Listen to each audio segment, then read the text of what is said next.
বর্তমানে বাংলাদেশে প্রত্যেকটা জায়গায় লোডশেডিং দেয়। তো আমরা এই লোডশেডিং দেওয়ার কারণে আমরা বেশিরভাগটা গালাগালি করি খারাপ ভাষায়, বা কারেন্ট বিল দিতে আসলে কারেন্টের লোক যখন তার ছিঁড়ে দেয়, খুলতে আসে বা জোড়াতে আসে, তখন তাদেরকে আমরা গালাগালি করে থাকি। দুঃখজনক আমি এটা করি না, কারণ আমি এটা জানি, আমি সচেতন, আমি অসচেতন না। অসচেতন লোকজনরাই এই কারেন্টওয়ালাদেরকে গালাগালি করে থাকে। দেখেন, আপনি জানেন না, আপনাকে একটা জিনিস জানিয়ে দিন। গত 25 বছর যাবৎ জ্বালানি ক্ষেত্রে লুটপাট চালাইছে কারা?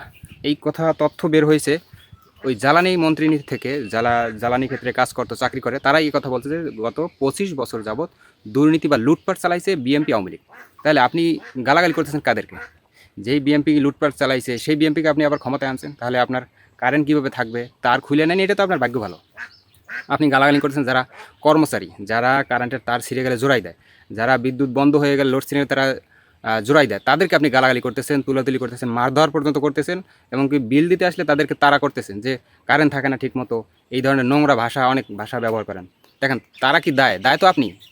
আপনি যাদেরকে ভোট দিয়ে ক্ষমতা দিতেছেন তারাই দুর্নীতি করে, তারাই লুটপাট চালায় এই জ্বালানি ক্ষেত্রে। তাই জ্বালানি ক্ষেত্রে থেকে যদি লুটপাট চালায়, তাহলে কীভাবে তারা কারেন্ট সাপ্লাই দিবে? আপনি কাদেরকে গালাগালি? কর্মচারীকে গালাগালি করে লাভ হবে? যে ডাকাতি করছে, যে লুটপাট চালাইছে, তারাই গালাগালি করেন। একদল লুটপাট চালাইয়া দেশ থেকে তারাই গেছে, পালাই গেছে, আর এক দল আসছে লুটপাট চালাইতেছে। আপনি তাদেরকে গালাগালি করতেছেন না, গালাগালি করতেছেন যে কর্মচারীদেরকে। লাভটা আছে কি? আপনি তো জানেন না, জানতে চানও না যে কারেন্টটা কোত্থেকে আসে, সেটা আপনি জানতে চান না, আর জানার প্রয়োজনও মনে করেন না। আপনার দেশের সম্পদ অথচ আপনি জানার প্রয়োজন মনে করেন না, গালাগালি করেন কর্মচারীদেরকে, যারা আপনার দৌড়ে এসে বিল দিতে আসে, বিল নিতে আসে, তাদেরকে আপনি গালাগালি করেন, তুলাতুলি করেন, লড়ালড়ি করেন। এই নোংরা ব্যবহার করেন না তাদের সাথে। তাদের দোষ না, তাদের আপনি জানতে হবে যে দোষটা কাদের। দোষটা যাদের, আপনি তাদেরকে লড়ালড়ি করেন, তাদের পিছনে লাগে থাকেন, কাজে হইব।